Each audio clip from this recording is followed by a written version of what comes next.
Hello, classic rock fans. I am here to do another unboxing.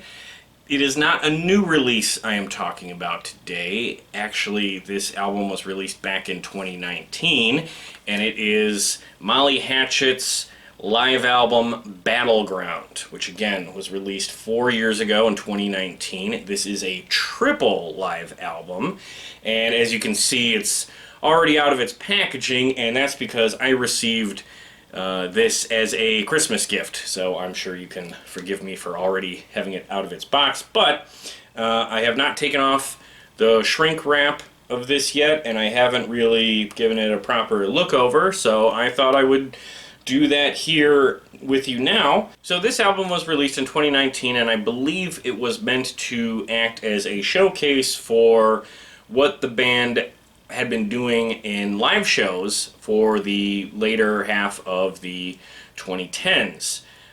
Their last studio album, as of this recording, of original material was all the way back in 2010, and in the late 2010s they got a new lead singer.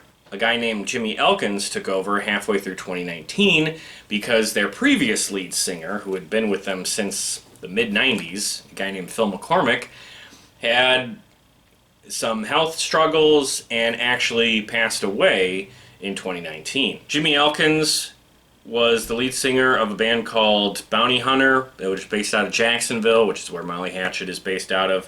Jimmy was friends with Bobby Ingram, who is the band leader of Molly Hatchet, and when Phil had to step away and then when he sadly died, Bobby said that they didn't even try out anybody else. They knew they wanted Jimmy Elkins in the band. As it turns out, Jimmy Elkins is no longer with Molly Hatchet now. They have a new lead singer, a young guy named Parker Lee, who took over some point in 2023. I'm not sure why Jimmy Elkins left the band. Wikipedia says something about a bike accident. I have not heard anything about that anywhere else, and I couldn't find anything online. So I'm really unclear why Jimmy Elkins is no longer with the band. If you have any information on that, please post it in the comments below, because I'm pretty curious about that. But in any case, they have a new lead singer, a young guy named Parker Lee, who is going to be singing on their new studio album of original material that's coming out in 2024. That'll be their first album of original material since 2010, so if you're a fan of Southern rock, if you're a fan of Molly Hatchet, that is absolutely something to be excited about. But as we wait for news about that, let's take a look at the track listing for this triple live album. Okay, so the record starts out with Bounty Hunter and Whiskey Man. Those are some old school fan favorites of the early days of Molly Hatchet. Great way to start a live album. Then you have a couple of tracks here, Why Won't You Take Me Home, Son of the South, and American Pride. Those are all from the Bobby Ingram-led years of Molly Hatchet, and those are some of the better tracks, particularly Son of the South. We go into side B of disc 1, and that starts out with a song called Edge of Sundown. That's interesting to see here. So Edge of Sundown was actually not a Molly Hatchet song. It was from original vocalist Danny Joe Brown's solo album from 1981.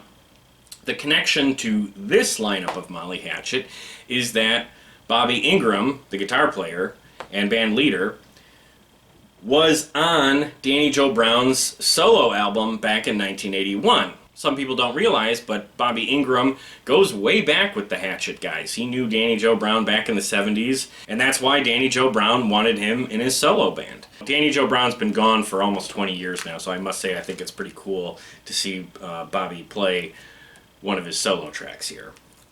Next song is Fall of the Peacemakers. That's one of Molly Hatchet's best songs. That's one of the best Southern rock songs ever recorded. You know, if you ever hear anyone deride Molly Hatchet as like, one song, Flirting with Disaster, and that's it. No, fuck that. There's a number of songs that I would describe as elite tier Molly Hatchet, but Fall of the Peacemakers is absolutely at the top of the list. That is an all-time great song of the Southern rock genre, especially in the 80s. So, of course, we're going to see that here. This next song after that is Devil's Canyon. That's from their 1996 album of the same name. I would say that that is the best song of the Bobby Ingram-led years of Molly Hatchet. I would put that one up against pretty much anything in their catalog. I think that's an absolutely great track. Also, that one is like the single for this live album, this live cut of Devil's Canyon, and that's a good version of the song.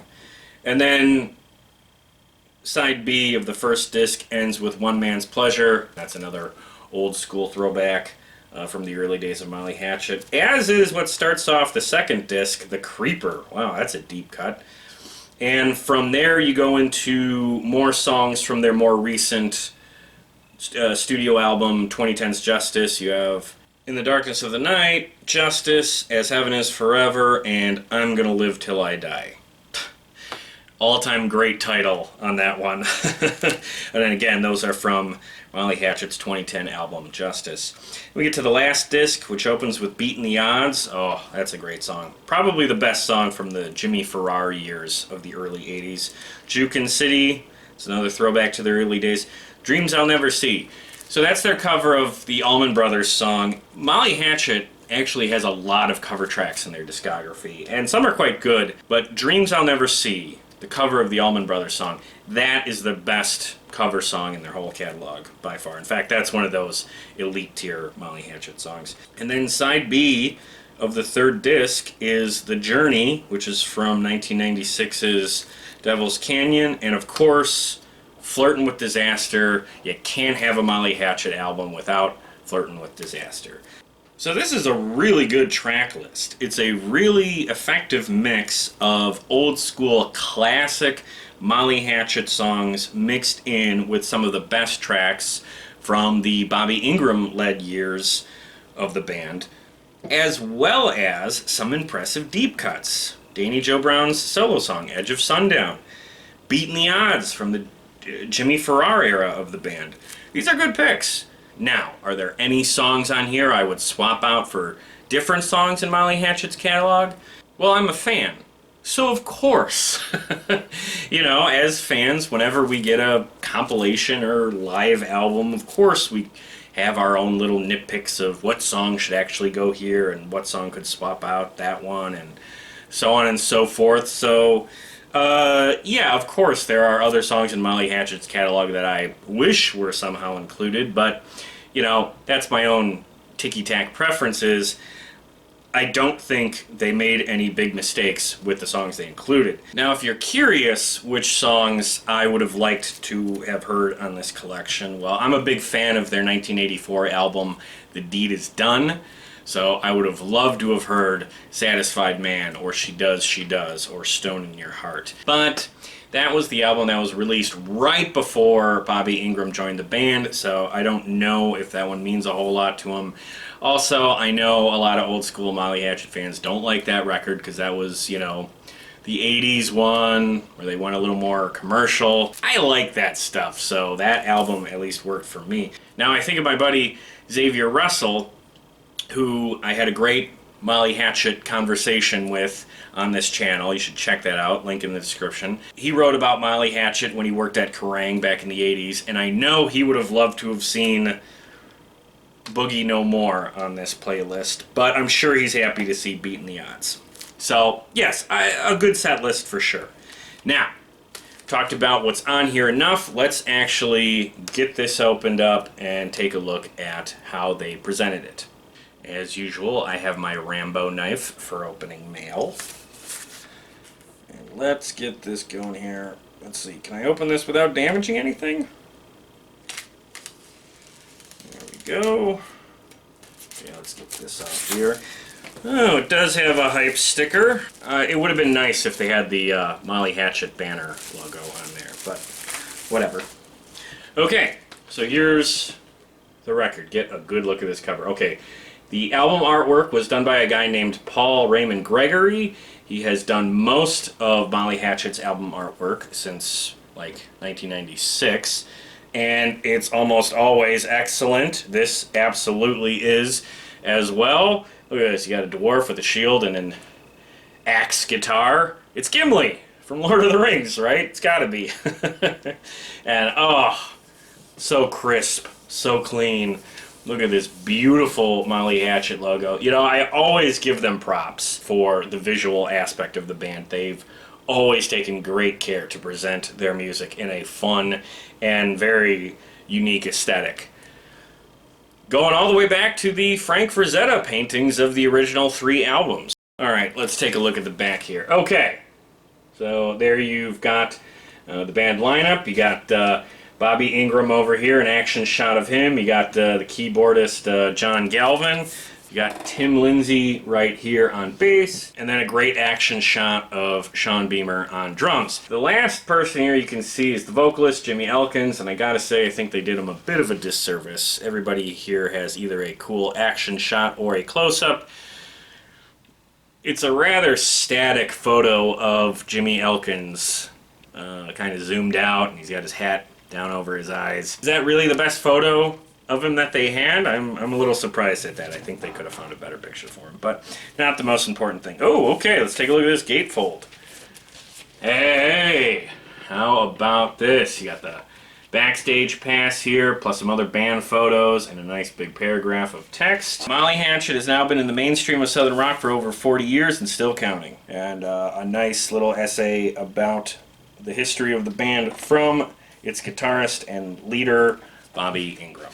Take a look at that. You got lyrics on most of this, and some more band photos, including just a photo of the logo down here, which I think is a good idea because it's a great logo.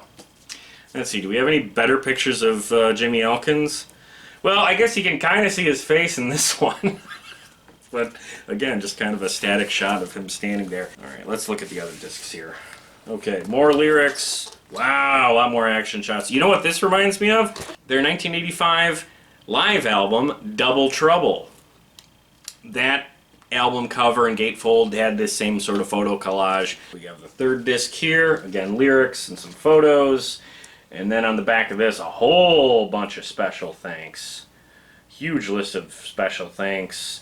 And the credits, you know, the band, technicians, all that stuff, social media posts and all that. So, very cool. Some nice shots there as well. So yeah, going back to that 1985 Double Trouble live album, I like that record a lot. That's still probably my favorite Molly Hatchet live album, but I have listened to this digitally already. I'm going to absolutely spin these discs and enjoy the vinyl version of this as well.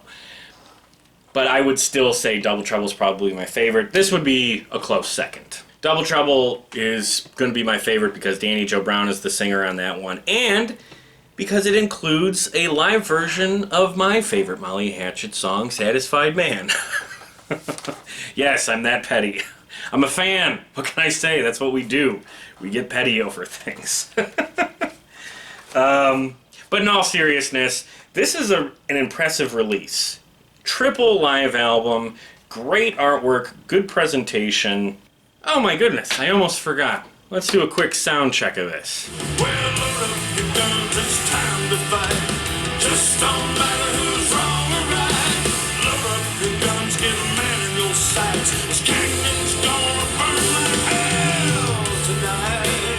Hell yeah! Oh God, hurt my throat. Yeah, sounds really good.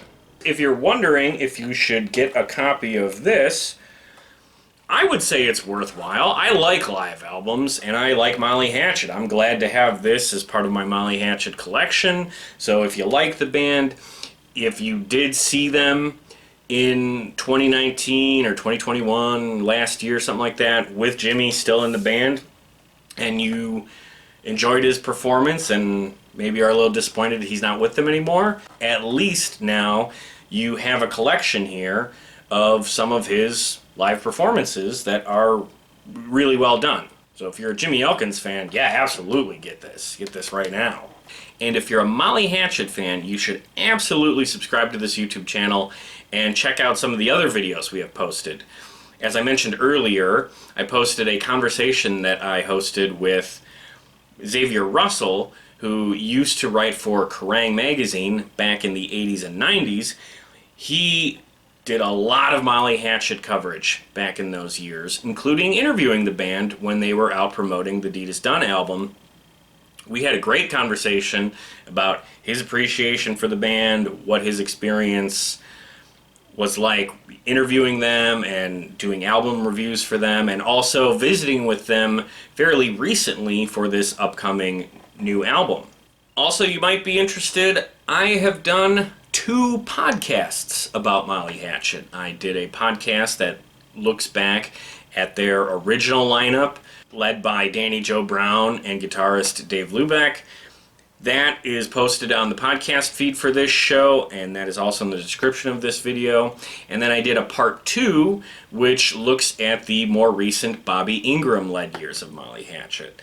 So, I gotta say, if you're a Molly Hatchet fan, you came to the right place. We have had a lot of content out about them recently. Links to all of it is in the description below, so please check that out. Please subscribe to us here, and please find us on social media.